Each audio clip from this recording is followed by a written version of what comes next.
What's up, everybody? Welcome back to the Virzi Effect podcast show. My name is Paul Virzi, and you guys are listening to episode 487, and I am flying solo today. Shout out to my last few guests, which have been amazing. Last week was Bobby Kelly. Also, shout out to you guys listening to the Virzi Effect. All of the new subscriptions on my personal YouTube channel, which has stand-up clips, clips of the podcast and other stuff that I'm always putting on there weekly. So thank you guys for that. Subscribe, like, and make sure you check out the Virzi Effect everywhere you do: iTunes, Spotify. Tell a friend. Thank you guys for jumping aboard. And yeah, I'm gonna fly solo this week, guys, because I got a lot of shit to say, and I'm just in one of those moods today. Okay, because we're going to get into the unacceptables, the Patrick Ewing thing at Madison Square Garden. I can't handle, so I don't know how actually that's going to go, to be honest with you. Just a ton of stuff. Want to talk about all these, I'm not going to get too much into it, but I had a thought on this cancel culture shit. I had an idea, so I'm going to get into it on that. First of all, I'd like to actually start off the show, the Virzi Effect, by and again, I'm a little heated, so I'm coming in hot on this one, and I'm probably going to come in hot on all podcasts this week. All right. And I'm about to hit the road. I got a big tour coming up, so I'm raring to go, guys, but I am trying to fly to Florida. Okay. I'm trying to fly to Florida. So let's just get into the show, because a lot of unacceptable shit has been going on. I'm trying to fly to Florida. Okay. And I'm trying to book these flights. I have to go to Orlando on the 24th. I'm going to be at the Improv. The 25th, I'm going to be in West Palm Beach. There's a lot of traveling that has to be done, right? I need to make sure I can get to Orlando. Then I'm also going down to Miami. Then I got to go to West Palm Beach. I got a bunch of shit to do in Florida. So trying to book flights. I go to Delta. Now, I like Delta. I have miles with Delta, points, all that shit. I go there. They give me a list of flights that are all fucking sold out. So I don't know why I'm getting a list of flights that are all sold out. That's unacceptable in itself. Okay. So I'm trying to figure this out. Then I'm like, man, I got to go multiple cities. Maybe it's not going to work out with Delta. So I go to all the sites. Cheapo Air, which is great, Expedia, all these different places, Travelocity, all the shit that they have. I go there, and literally just now I tried to book a flight, and I like to pick my seat. I like to pick my seat on a flight. So I booked some of them are like, you can't get first class right now. You can't even get business, but they have like preferred seating with a little extra leg room and shit like that. I'm last minute with the flight. I didn't exactly know how to do it with, and I should honestly, like, my manager's company does this for me, but since I had to make stops and do all this, I didn't even know the timing. So I'm late. I procrastinated, and I'm trying to figure this shit out. So then I'm like, okay, I'll get an exit row here, so I got leg room so I could sleep here. I get preferred seating here, so I get a little leg room here. So I add all that stuff on. Beautiful. I find a flight out of not far from where I live, go to Orlando, whatever. Even if I have to lay over somewhere like in Atlanta, I'll do that. I'm ready to go. Okay, book it. The whole thing ends up coming to be about $600 for the whole flights. Okay, with the seats that I preferred and all that. Not a car rental, just the flights. And $600, fine. That's great. I could go to Orlando. I could go to West Palm, get home, do all the shit that I need to do during this window that I'm going to be down in Florida. I put in my credit card. I put in my address. I put in all the shit they want to know, the proper name on the credit card, the this, the that, everything that they want, my address, everything ready to go. Okay. Confirm and book. Boom. I hit it, ready to go, about to get a confirmation email. I don't got to think about it again. As I hit the button, and then you see the little bar moving to like say, congratulations. Here's your confirmation. Here's your confirmation number. This shit goes, sorry, the fares just changed. The flights you want are now from $600 to $1,400. Should we continue or book another flight? And I'm literally staring at the screen, thinking to myself, are you out of your fucking mind? Are you like, it's not even double. It didn't even go to $1,200. It went to almost $1,500 as I'm doing this. You think I'm that stupid? You think that I don't know what you're doing to make back some money on this pandemic? You lying, thieving pieces of shit. I don't mean to be too Italian here, but get the fuck out of here. Okay, that's the only way I could do it. Are you kidding me? You go from $600 and something dollars. Fine, I paid an extra. Should have been $500 with all the extra things that I added on to make my travel more convenient and more comfortable. With another $136 for my seats and all that stuff. Fine, I'll do that. $630, whatever. Go to $1,400 and change, and then just go, should we go ahead with that? It's like, no, you shouldn't go ahead with that. I'll hop on a fucking Amtrak train and sit on that shit for 19 hours rather than for that money, $1,500, I'll get a luxury freaking suite on an Amtrak with a bed and shit. Like, are you kidding me? Unacceptable. I love how it was just like, oops. They always do that shit. Like, oops, or, oh, sorry, your fares have changed. Now it went from $600 to $1,500. Should we go ahead? Could you imagine doing that? Could you imagine going and buy a pair of sneakers? I go in, I buy a pair of Jordans. And I was like, yeah, man, I saw it on the site. Here's $350. And they're like, here's the thing. Just went up to $850. Shall we go ahead and process that? Unacceptable. Absolutely unacceptable. So now I don't have a flight yet to Florida. So I have to get that done today. Don't worry, I'm coming to Florida. I will be performing. I am excited to perform. I hope you come out. A lot of people are buying tickets. It's one night, one show only, my new hour, or a lot of my new hour. A lot of the stuff I'm doing on the new special, I'll be in Orlando Wednesday, October 24th, and I will be at West Palm Beach Improv Thursday, March 25th, if I can get there. If I can, who knows what I'm going to spend? If I can spend $15,000 to get down there, because by the time I hit book and confirm, something else happened. There was not only was there a seat. This is what they do now in the airport, at the airline.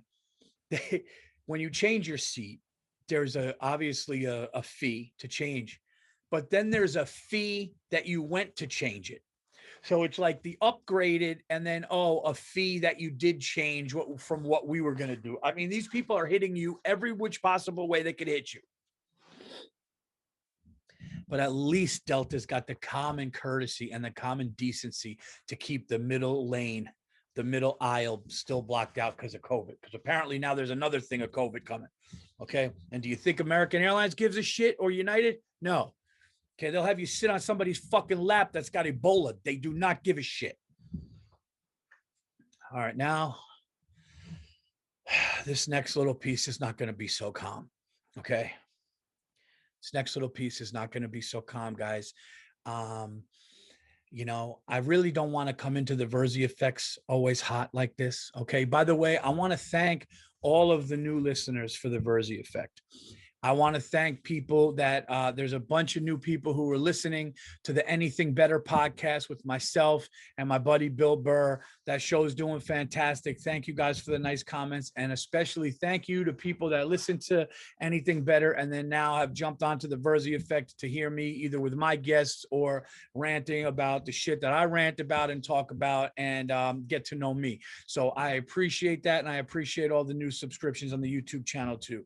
Thank you guys so much. I really appreciate it. And the kind comments and reviews. Please, if you're new to the Virzi effect, kindly give a review and a rating on iTunes because it makes the show go up. I would really appreciate that. All right. But guys, I have to go in on this now. All right. If I have to take this call, but you won't feel a thing. Okay. See, you didn't see what just happened, but a lot just happened in that time. I'm back. And why does that say share screen? I don't know. Anyway. So let me just get into this next thing now.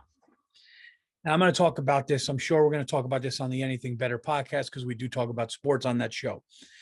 But I cannot, in good conscience, cannot be on the Virzi effect and be the Knicks fan that I am without talking about how Patrick Ewing and the Georgetown Hoyas, shout out to them for winning the Big East championship. He gets stopped and harassed by security going into Madison Square Garden. Okay. So let me repeat that again. Okay. You don't need to know sports to like this part of the show. So if you're like, oh, fuck, Virzi's talking sports right now on the podcast, I don't want to deal with it. No. It's not about that. It's not about this at all. It's not about sports right now.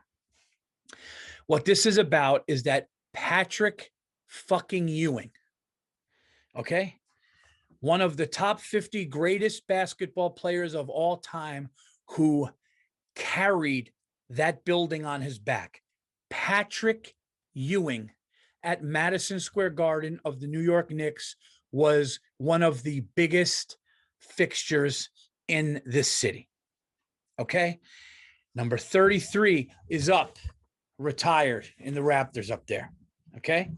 Patrick Ewing goes with his team to go in the Big East championship, and security harasses him and doesn't know who the fuck he is. Okay. Forget about the fact that he's one of the greatest players of all time. He's a Hall of Famer. He's one of the greatest Knicks. He's retired in the thing. He's up in the Raptors. Forget about that. How many 7-foot dudes wearing a Georgetown thing that look like Patrick Ewing are walking in there? Okay. What does he have? Doppelgangers or whatever they call that stupid shit, whatever it is. It's 7-foot dudes that look like Patrick Ewing.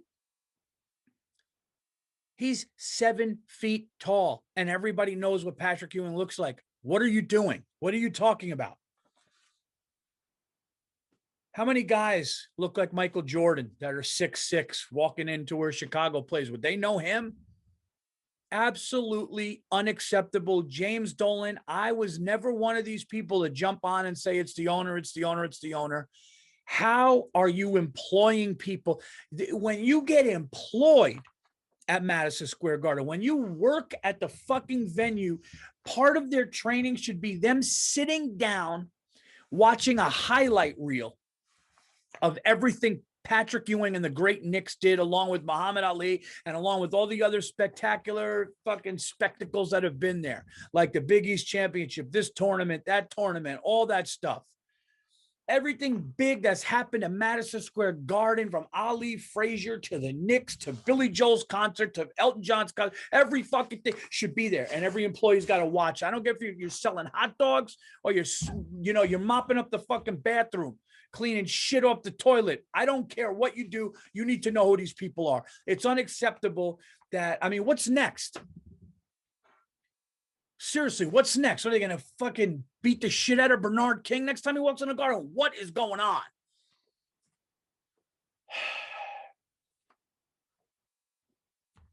I mean, what is going on? Is it Tom Brady going to walk into Gillette Stadium? Excuse me, who are you? Oh, yeah, I'm the guy that won 7 Super Bowls here and then left and won an 8th. Do you remember me now? You brain dead fucking moron. So I don't know if we're going to get into it on the show. There's a disconnect. There's a disconnect going on. It's absolutely a sin to see that happen. They had an issue with Spike Lee, who's been courtside forever. They might as well have tased Charles Oakley and dragged his ass out by his fucking arms while he's unconscious, like a fucking horse they put down after breaking his leg in a race. They might as well have done that to Charles Oakley. Now they do this shit to Patrick Ewing, embarrass him like that. I mean, come on, how many times does it have to happen for people to just be like, what's going on here? So now I've had it with Dolan. It took me this long. You know, I don't even know what to say. other than the fact that it's such an embarrassment to a team that is actually doing good right now. You know, the Knicks are 500 basketball team. If the playoffs started today, they'd be in it. I can't believe I'm saying that in late March and, you know, mid-March, late March, they're right there. They had an amazing game with the Nets, who just piled on those rats in Brooklyn. Those rats with Durant and Kyrie Irving and all that stuff.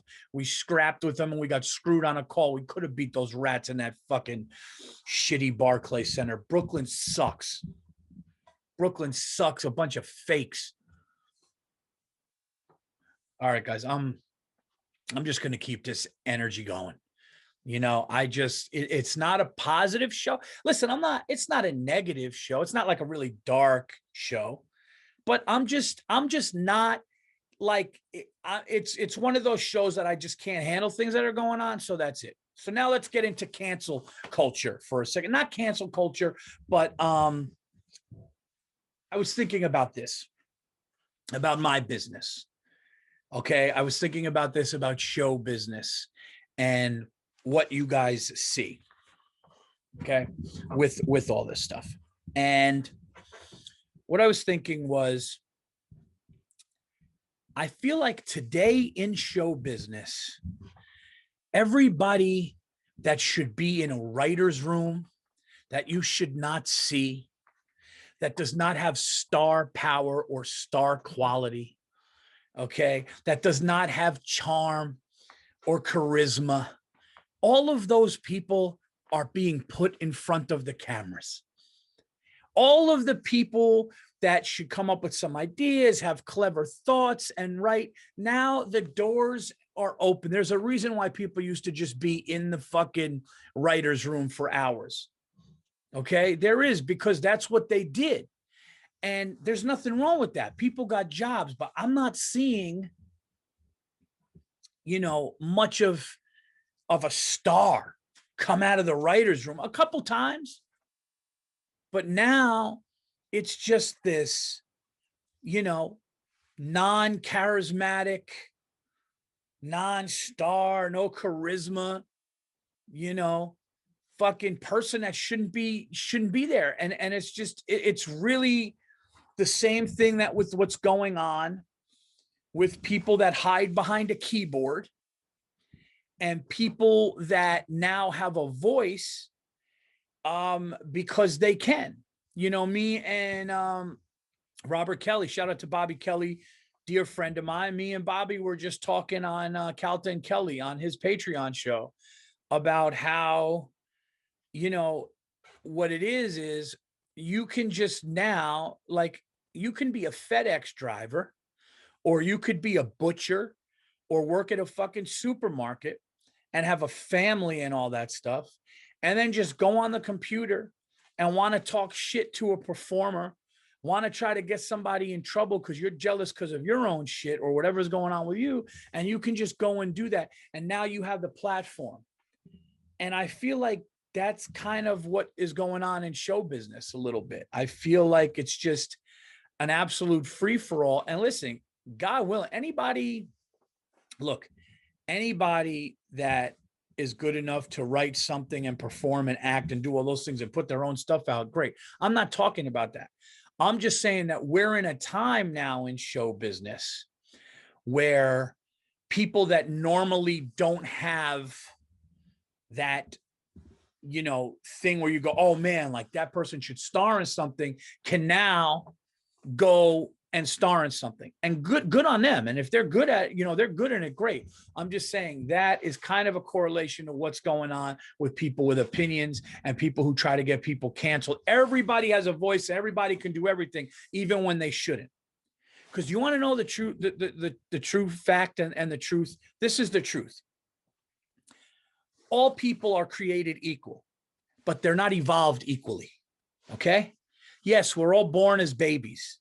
And then we grow up. And this has nothing to do with race, what country you're from, what your ancestors or your heritage is, nothing like that. I'm talking about if you see two babies, okay, and one baby, and they're the same age, And one baby has 6 blocks in front of him, and the other baby has 6 blocks in front of him.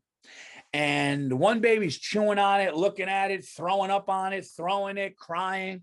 And then the other baby is stacking them, trying to make a fucking building. Okay. Baby number 2 is just more evolved and fucking better and smarter. So yes, everybody is created equal, but not everybody when they grow up is the same. Because there are some people that just evolve quicker. There are some people that have ideas. There are some people that want to be, take risks and go after it. And then there are some people who are like, oh, I got to go to college and I got to get a degree and then I got to get a job. And then I got to make sure I got a 401k and a retirement, and they just play it fucking safe. So not everybody is the same that way. But now I think with the internet, okay, and with cameras and with technology, okay, people are just able to go and do anything, and it's a free for all, and it waters it down, and it takes away the quality of shit. That's what it is. If everybody in the world is able to do what back in the day only a select few people can do, then what does that tell you? It tells you that things are like watered down. That's it. This whole idea that we're all the same. We're not all the same. Okay. Usain Bolt can run like a rocket flies. Okay. If I raced Usain Bolt, it would be fucking embarrassing what that guy would do to me. It would be embarrassing. We're not all the same. That guy could fucking run around a high school track once. By the time I was like a fucking quarter around it, I'd be leaned over, throwing up and shit, puking, just begging him to stop. Be like, okay, you won. Take your money. And not everybody's the same. Some people are better. Some people are faster. Some people are smarter. We need to really start to accept that. I don't understand why we have such a hard time accepting. I'm not saying be rude to those people. I'm not saying, I'm not saying like, anybody should be punished for anything, but we really need to understand that there are just some people that are fucking better athletes, some people can like fucking make a build, look at an area and go, hey man, I'm an architect. We could do this and we could build a building. I can't do that. So, that's the thing. But I feel like we're living in a time now, you can't even say that. You can't even say that.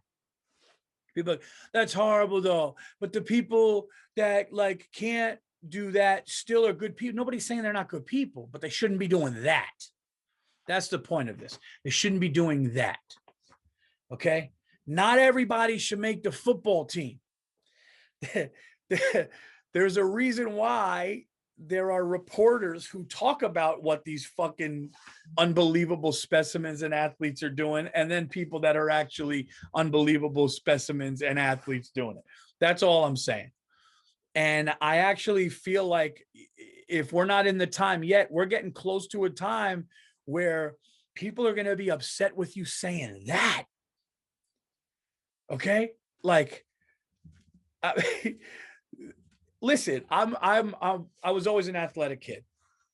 Okay. My mom moved me a lot. So after like junior high, when I first started getting into high school, my heart was kind of out of like trying out and playing with new groups of kids. It really bothered me when we moved. So what I did was I'd play pickup games and play with the guys that I was friends with, and we would play and we would hang out. But I was always athletic. Could always throw a football. I could always shoot baskets. I could always, run decently fast and all that stuff. But then, you put me in with guys that could play like, Division I basketball, and I'm barely fucking cleaning the locker room. So well, I'm so competitive. I wouldn't say that. I'd probably, I'd try to walk on, maybe sit the bench. Let's give myself a little credit here. But that's all I'm saying. I'm just like, I was thinking last night, I'm going like, yes, everybody's created equally, but we don't evolve equally. There's just people that are better, man. There is just so, but who knows if you could say that. We live in a time now. Think about this for a second. We live in a time now where an incredible comedian, okay, an incredible writer, an incredible talent in show business, can develop a show, can act in a show, can write episodes of the show. You got some people that could even edit the show. Those people that are just, they could edit their show and do all this stuff. And then you have somebody who tried to do something in this business and it didn't work because they didn't have talent or they weren't good enough. And that person can turn around, okay? And that person can go and ruin the talented person's career by making something up about them, starting something about them, saying this and that, going and looking at a joke they did 8 years back on a podcast and hurt them. That's what we live in today. You ever watch the Disney shows and the Incredibles and all kinds of shows like that, and you find out, why did the villain do what the villain did? The villain did what the villain did because they were either passed up on something. They didn't get what they wanted. They were upset, so now everybody's going to pay. It's the same shit here. This is just bullying, man. But the truth is, they didn't belong in the game because they weren't good enough. They didn't have the star power. They didn't have the charisma. People didn't like their shit, or maybe they weren't funny, or maybe they were funny in a different way and they went the wrong path. I don't know. But we live in a time where those people can try to fucking disrupt what great people and people who, now listen, I'm not talking about, if someone's a piece of shit, somebody should call them out on it. I'm not talking about that. I'm not saying that. I'm just saying the other thing. I'm just saying like the jealousy and the things that go along with it. So anyway, that's what I wanted to say today. Those were the things that were really on my mind. Let's try to make this positive now. Okay. The weather is getting better. I'm about to tour. I'm about to go to some amazing places and perform. I'm really excited and looking forward to that. This thing better be still recording. It is. So yeah, things are good. And looking forward to moving on into this tour and all that stuff. If I can book a flight, excuse me, I'm drinking this fucking seltzer. But it's going to be a week on the podcast when Patrick Ewing doesn't get into the garden. I mean, I don't know what you guys expected from me. I don't know what you guys wanted from me, but if you didn't think I just had to go after everything that bugs me, you were mistaken this week for 487. Got a big guest coming up for 500, guys. Big guest. I'm hoping. It looks like it's confirmed. Anything can happen. I've learned that. I learned that. That's one thing I learned the hard way in this business. Sometimes you learn the hard way. Like I was thinking, people keep hitting me up and people are going, "Hey man, I saw King of Staten Island and I didn't see you in it. I thought you were in it." And I'll tell you what happened with that. So I was in the movie. I had an amazing scene. Judd Apatow directed me in the scene. It was amazing too. And then I get all this feedback from set. Oh my God, they loved your scene. And then Pete Davidson was hitting me up going, "Judd said, wait till you see the scene," and all this stuff. And then the scene got cut out. Now, I did tell people I was in the movie, but here's why. And I've never said this on a podcast before or anywhere, so I'll tell you guys why. This is what you get when you listen to the Virzi Effect. Tell your friends and subscribe to my fucking YouTube channel. The summer before it came out, so like a while before the movie came out, I'm not going to mention names, but I had texted with somebody and I said, "Yeah, man, I just hope, as much as people like the scene, I just hope that the scene makes the movie."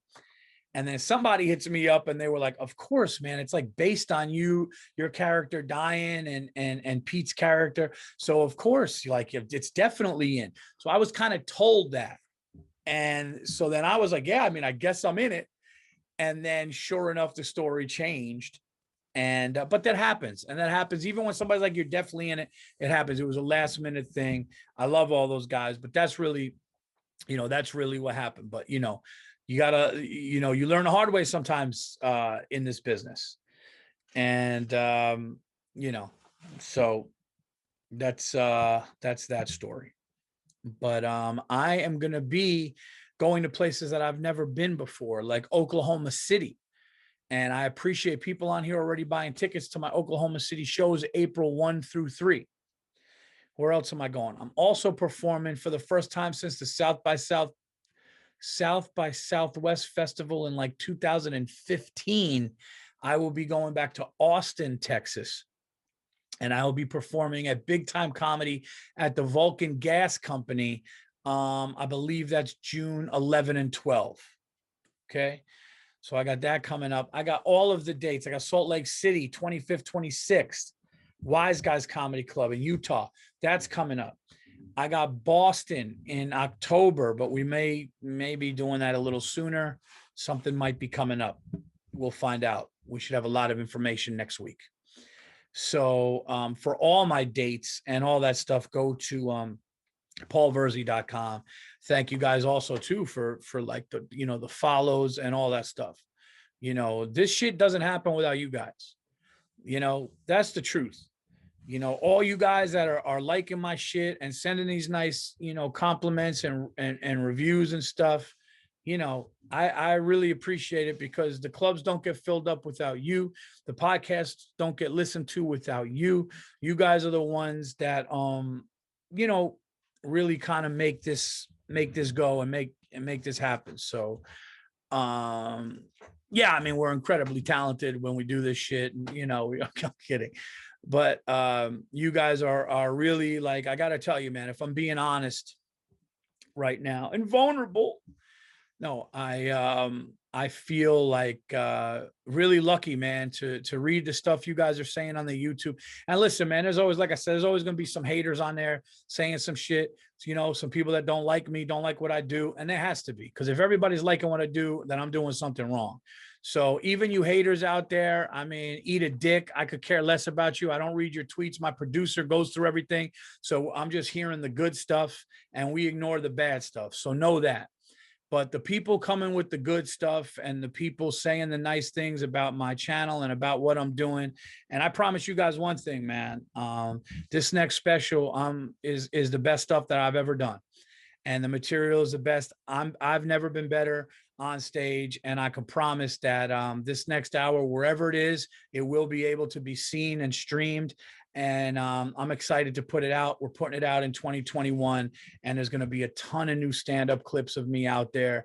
And I'm really, really looking forward to people like, the new people. The OGs have been with me from day one, but the new people are now finding out about me and stuff. And I really, really appreciate you guys. Honestly, man, I can't really say it more. And thank you guys enough for everything, because believe me, man, when you put work into stuff, and you put work into the podcast, and you put work into your writing and stand up, and you leave your family and you travel all over the country, and then people like you guys are going, man, I love that shit, or that was really dope, I love that joke and stuff, it makes it worth it. So all right, enough of kissing your guys' asses, but I just wanted to let you guys know that. I also want to let you guys know about the Gun to Our Heads podcast.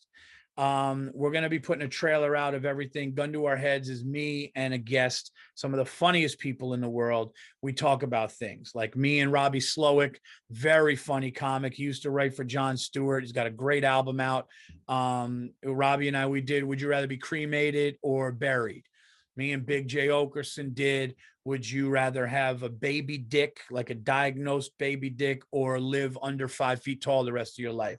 That was me and Bobby Kelly did Haunted House, a legit haunted mansion, being stuck there for 24 hours, or being in the deep woods where you got to make your own camp and eat and shit. So all these fun things. It's $5 subscription. $5 is nothing. And you get some of the funniest content, and we're always adding stuff. There'll be more this week as well. So we got the Gun to Your Heads podcast. And of course, obviously all the nice compliments, everything going on with Anything Better, the podcast with me and Bill Burr. We talked for years about doing one, finally doing one. People seem to really love it. And that's the key, man. With like, I love doing podcasts with guys that I love.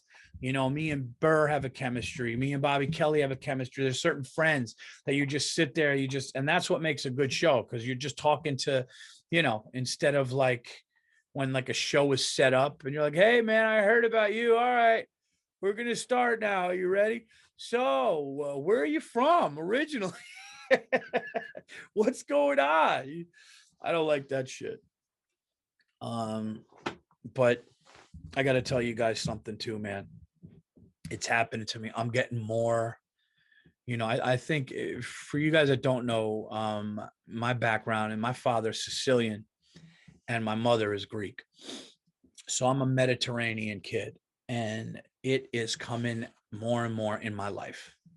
All right. I'm wearing fucking Fila's right now. I bought Fila's, for Christ's sake. All right. Nice running shoes. They're a new brand of Fila. They're really nice.